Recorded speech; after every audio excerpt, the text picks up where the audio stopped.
오늘의 성경 일독의 진도는 누가복음서 3장과 4장입니다. 누가복음의 진행 과정으로 보면 사실 3장에서 한 단락이 끝납니다. 그리고 4장부터 이제 예수님의 사역이 본격적으로 시작되지요. 그 4장도 매우 중요한 장인데요. 왜냐하면 나사렛 회당에서 예수께서 이사야서 61장을 읽고 말씀을 하시는 그것이 누가복음 전체의 그 주제와 흐름과 그것을 미리 보여주는 내용인데요. 그래서 4장도 그런 맥락으로 읽어 보시고요. 오늘 3장은 크게 이제 세례 요한이 나타나서 어떤 사역을 하셨는지, 그리고 그 세례 요한에게 예수님이 세례받는 이야기, 그리고 마지막에 예수님의 족보, 이렇게 해서 이제 공생애를 시작하기 위한 준비 이 단계가 다 이제 마무리되는 그런 방식으로 이야기가 진행이 되고 있습니다. 마태복음 1장 1절부터 17절에 보면 예수님의 족보가 또 나오지요. 마태는 그 과거에 있었던 이스라엘의 역사와 예수님의 역사를 이어주기 위해서 맨 앞에 족보를 배치를 했는데, 누가는 이 예수님의 그 공생애를 위한 준비 과정의 마무리에 이 족보를 배치합니다. 마태복음의 족보와 이 누가복음의 족보가 좀 다릅니다. 그 내용, 이 이름을 비교해 보면 조금 그 다른 면들, 다른 이름들이 좀 나오는데요. 지난 1월달에 설교하면서 성경에 나오는 족보가 정확하게 아들과 그 아버지에서 아들로 일대로 이어지는 그런 족보들이 아니라고 하는 것, 그런 말씀을 드렸습니다. 그래서 그러한 그 차이는 얼마든지 비교하면 나오는 문제들입니다. 지금 여기서 중요한 것은 누구의 아들이냐, 그 사이에 정확하게 어떤 이름이 들어있느냐가 중요한 것이 아니라, 마태복음의 족보에서는 예수님이 아브라함과 다윗의 자손, 이 옛 계약을 완성하시는 그런 분으로서 얘기를 하고 있고요. 누가복음에서 족보는 예수님이 단순히 유대인의 자손이 아니라 하나님께서 창조하신 모든 인류의 인류와 관계된다고 하는 그런 점에서 끝에 이제 아담에게까지, 그리고 마침내 하나님에게까지 거슬러 올라가지요. 이런 여러 가지 이야기들이 이 3장에 있습니다. 오늘 저는 우리의 묵상의 주제로 그 세례 요한이 말했던 회개의 열매에 관해서 얘기를 잠시 생각을 해 보려고 합니다.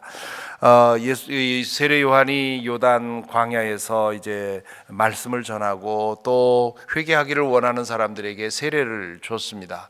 원래 세례라고 하는 것은 이 이방인이 유대교인이 될 때, 그때 개종의 의미로 세례를 주는 것이었습니다. 그러니까 유대인들에게 있어서는 이 자기 몸을 정결하게 하는 그런 세례는 그거는 항상 하는 것이었으니까. 그렇지만 그 삶에 있어서 굉장히 중요한 그 어떤 전환점으로서의 회개는 유대인들은 할 필요가 없습니다. 왜냐하면 이미 계약 백성으로 들어와 있기 때문에. 그래서 그 계약 백성 바깥에 있는 이방인이 유대 교인으로 들어올 때, 유대 교인이 될 때, 그때 이제 세례를 받았습니다. 그런데 세례 요한은 그 세례를 유대인들에게도 요청하고 있는 겁니다. 당신들도 세례를 받아야 된다. 그 말은 뭡니까? 이것이 이 예루살렘에 있는 그 율법학자들과 바리새파 사람들에게 그 문제거리를, 논란거리를 제공한 이유가, 지금 요한이 유대인들도 이 세례를 받아야 된다는 말은 무슨 뜻이냐면, 그걸 뒤집으면 유대인들과 이방인 사이에 아무 차이가 없어졌다 이겁니다. 유대인들은 우리가 선택받은 계약 백성이라고 하는 우리는 아브라함의 자손이라고 하는 그런 대단한 그런 선민으로서의 자부심을 갖고 살아가고 있는데, 세례 요한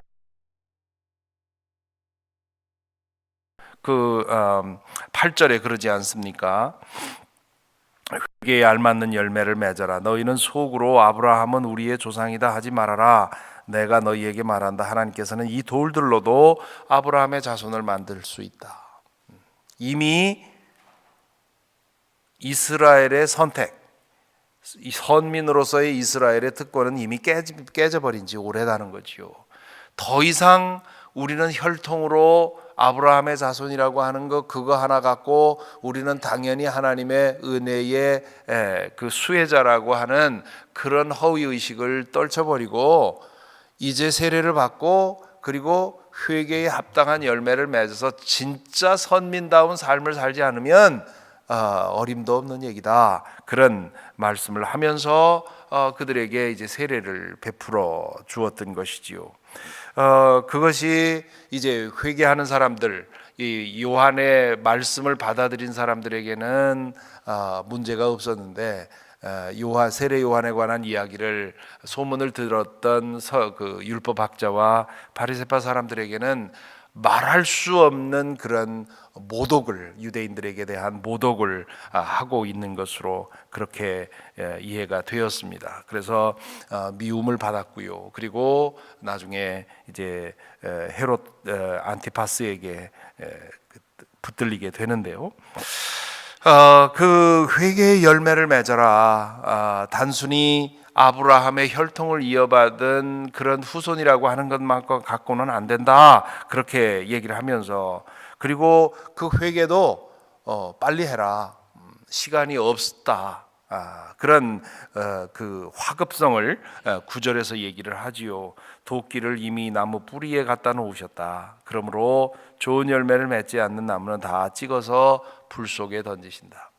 도끼가 이미 나무 뿌리에 놓여 있다. 그건 뭡니까? 어릴 때 나무를 해봤던 분들은 알 텐데요. 저도 어릴 때 시골에서 나무를 해봐서 압니다. 이 나무를 잘라서 그 땔감을 만들어야 되겠다. 보고는 이제 죽은 나무를 찾아서 나무꾼이 그 나무를 도끼로 이제 찍어서 쓰러뜨려야 되는데 그러기 위해서는 이제 먼저 나무를 고르고 이제 죽은 나무를 찾아내서 고르고는 작업을 시작하기 전에 도끼를 나무 뿌리에 놓고는 이제 옷을 벗고 이제 그 작업을 할 준비를 하지요. 그러니까 도끼가 나무 뿌리에 놓여 있다는 말은 이제 빠른 시간 안에 찍혀서 죽게 될 것이다 하는 그런 얘기이지요. 그렇게 회개라고 하는 것이 당장 해야 될 일이지 얼마 있다가 뭐 몇 년 후에 이렇게 해서는 안 된다 하는 것이 이 그 세례 요한의 요청이었습니다. 그렇게 말씀을 하자 사람들이 이 요한에게 묻는 겁니다. 그러면 우리는 무엇을 해야 합니까? 그렇게 질문하지요. 그 말은 내가 맺을 회개의 열매는 뭡니까? 그런 얘기입니다. 거기에 대해서 여기 기록된 것이 세 가지입니다. 물론 많은 말씀을 하셨겠죠. 11절에 보면 요한이 그들에게 대답하였다. 속옷을 2벌 가진 사람은 없는 사람에게 나누어 주고 먹을 것을 가진 사람도 그렇게 하여라. 회개의 열매라고 하는 것은 가난한 사람들을 돌보고 구체적으로 나의 것으로 그를 돕는 행동이 있어야 된다는 말이죠. 이 말씀을 놓고 그러면 옷을 한 벌만 가지고 살란 말입니까? 그러면 내 그 음식은 한 끼만 갖고 살란 말입니까? 이런 식으로 반문하는 것은 그건 회피하는 이 말씀의 그 칼날을 회피하려는 그런 수작인 것이지요. 다 알지요. 여러분도 알고 저도 알고 지금 이 세례 요한이 하는 말이 무엇인지 우리 알고 있습니다. 그런데 그러한 그 말씀의 그 화살을 피하기 위해서 이런 식으로 그러면 다 팔란 말입니까? 그러면 거지로 살란 말입니까? 그렇게 질문을 하지요. 회개라고 하는 것은 하나님에게 돌아가는 것이고요. 하나님을 참되게 발견하게 되면 우리 모두가 다 하나님의 자녀인 것을 생각하게 되는 것이고요. 그렇게 된다면 내 형제가 헐벗고 굶주리고 고통을 받고 있는데 나는 평생 먹을 거 쌓아놓고 살고 있다면 그렇다면 내가 정말 회개한 사람이냐 그런 얘기죠.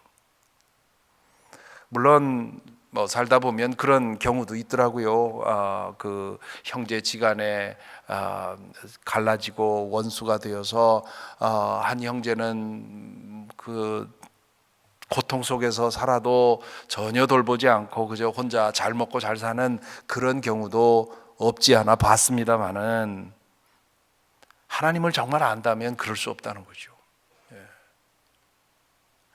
이 말은 내 가진 거 다 팔라는 뜻이 아닙니다.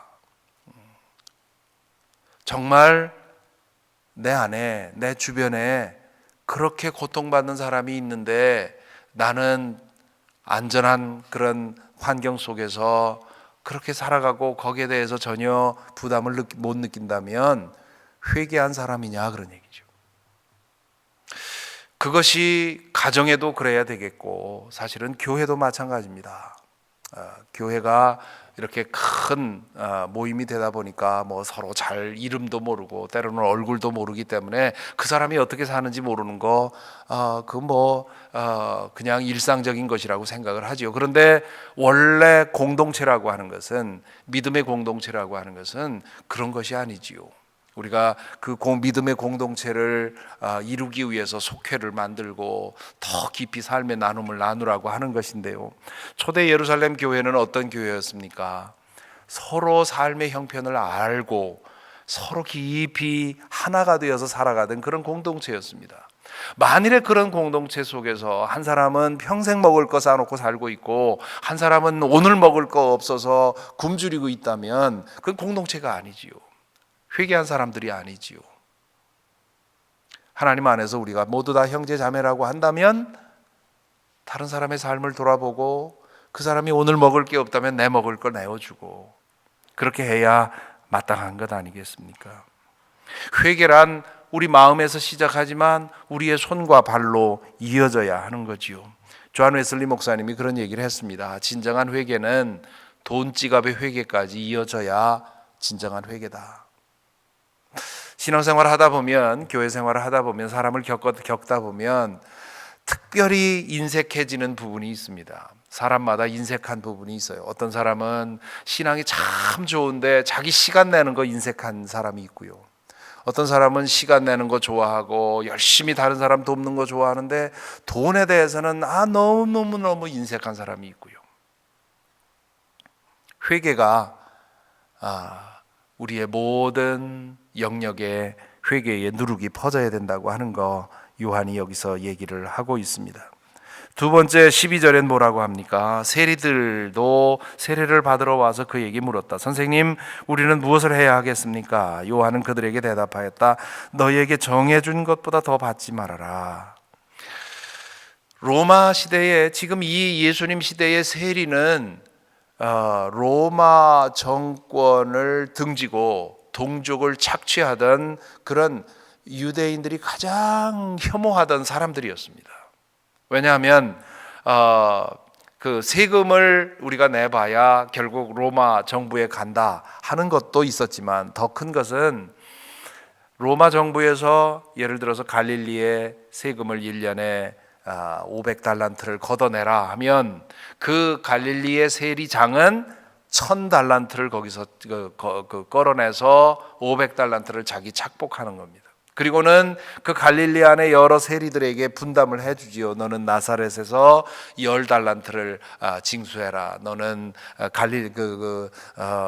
게네사렛에서 20달란트를 징수해라. 그러면 그 사람들은 그 사람들대로 또 거기에다가 자기 몫을 얹어서 더 많은 것들을 징수하고 그리고 착복을 했습니다. 삭개오가 그래서 부자가 된 것이고요. 그런 사람들이 와서 우리는 어떻게 해야 됩니까? 그렇게 묻자 세례 요한이 하는 말씀이 정해준 것보다 더 받지 말아라. 그 말은 뭡니까? 내가 얻을 수 있는, 관행적으로 누릴 수 있는 기득권을 포기하라는 말입니다. 그리고 세리 봉급에 의존해서 살아라. 당시에 세리 봉급이라고 하는 것이 변변치 않았습니다. 그리고 세리 월급이라고 하는 것은 그렇게 착복할 것을 예상하고 아주 낮게 책정했기 때문에 세리 봉급만 가지고는 살아가기가 쉽지 않은 일이었습니다. 회개했다면 그렇게 살라는 거죠. 회개라고 하는 것은 나의 직업도 달리 보는 것입니다. 하나님 회개한다는 것은 하나님 안에서 내 소명을 발견하고 내 직업을 그 소명으로 이루는 것이에요. 회개하고 나서 직업을 바꾸는 사람도 많죠.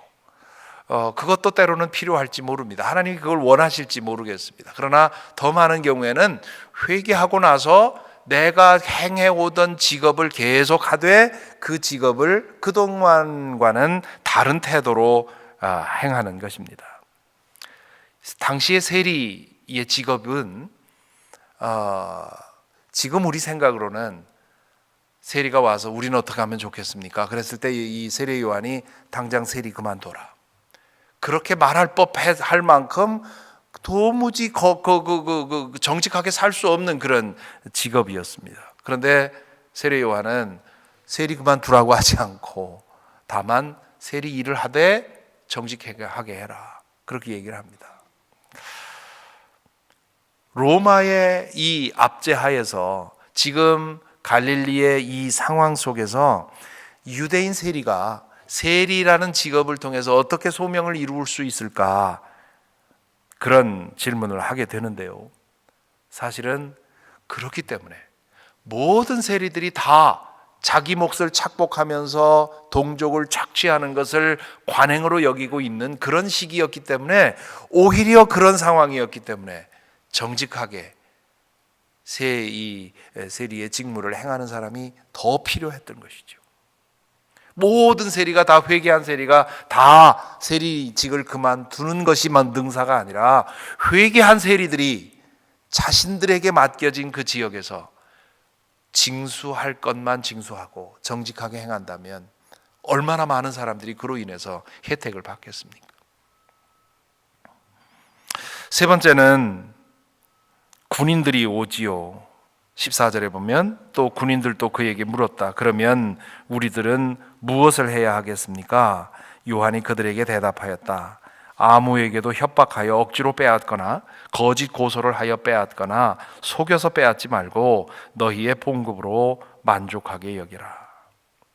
너희들에게 주어진 권력을 오용하지 말라, 그런 얘기죠. 우리도 군사 정권 시절에 살지 않았습니까? 그 군사 정권 시절에 이 군인이 얼마나 무서웠습니까? 군인이 하라고 하면 뭐 다 해야 되는 부당한 줄 알면서도 그러나 그 복잡한 일에 말려들기 싫어서 하는 그런 일들이 어쩔 수 없이 하는 일들이 얼마나 많았습니까? 군인들에게 세례 요한이 말하기를 너희가 회개했다면 군인 그만둬라 이렇게 말씀하지 않고 너희들에게 주어진 봉급에만 만족하고 너희들에게 주어진 권력을 부리지 말고 그것을 가지고 섬기는 데 사용하라고 요청을 합니다. 회개라고 하는 것은 가치관이 바뀌는 것입니다. 나에게 주어진 권력, 나에게 주어진 금력, 나에게 주어진 어떤 영향력이 있다면 그것을 나의 사사로운 목적을 위해서가 아니라 나의 욕망을 충족하기 위해서가 아니라 다른 사람을 돕기 위해서 하나님의 정의를 실현하기 위해서 하는 것이 그게 회개의 증거인 것이지요. 3년 전에 우리 곁을 떠난 전신의 집사님 DC에서 차관보로 일하실 때 한 번은 저에게 이라크 전쟁에 나갔다가 부상을 당해서 코마 상태에 빠진 한인 병사가 있으니까 신방 좀 같이 합시다 그렇게 연락을 하셨어요. 그래서 같이 신방을 한 적이 있었는데요. 그때 차에서 가면서 그분이 그러십니다. 목사님, 내가 있는 이 포지션이 It is powerful to help others. 내가 여기 이 직책에 있는 거 좋아하는 이유가 물론 다른 것도 있지만 사람들 돕는 데는 정말 파워풀합니다. 한인 병사가 한 사람이 그 코마 상태에 빠져 있고 그 부모가 그 문제로 인해서 어쩔 줄 몰라 한다는 사실을 알고는 저와 함께 그 자리에 갔는데요. 그 한인 병사의 입장에서는 저 높에 있는 것 같은 한인 차관보가 직접 찾아와 줬다는 것이 얼마나 큰 감격과 위로가 되는지 몰랐습니다. 나에게 있는 권력을 내가 누리는 도구가 아니라 돕는 도구로 사용하는 그 모습을 보고 감명을 받았습니다. 세대 요한이 여기서 말하고 있는 것은, 회개라고 하는 것은 마음의 뉘우침만으로는 충분하지 않다는 겁니다. 애석함을 느끼는 것만으로는 충분하지 않다는 거지요. 내가 잘못했구나 하고 후회하는 것만 갖고는 안 된다는 겁니다. 가책을 느끼는 것만 갖고는 안 된다는 거지요. 이런 회개가 열매 없는 회개고요. 충분한 회개가 되려면 열매가 맺어져야 되는데, 그 열매라는 것은 뭡니까? 내 살아가는 목적이 달라지는 것이고, 살아가는 태도가 달라지는 것이고, 다른 사람을 대하는 태도가 달라지는 것이고요, 직업을 대하는 태도가 달라지는 것이고, 돈 씀씀이가 달라지는 것이고, 권력을 대하는 태도가 달라지는 것이고, 내가 나의 삶의 모든 영역이 회개라고 하는 누룩에 의해서 변화되는 것, 이것이 회개의 열매입니다. 저와 여러분, 우리 모두 다 회개한 사람들이고요, 그리고 매일매일 회개의 심령으로 살아가는 사람들인데, 과연 나에게는 회개의 열매가 얼마나 맺히고 있는지 이 아침 돌아볼 수 있기를 바랍니다.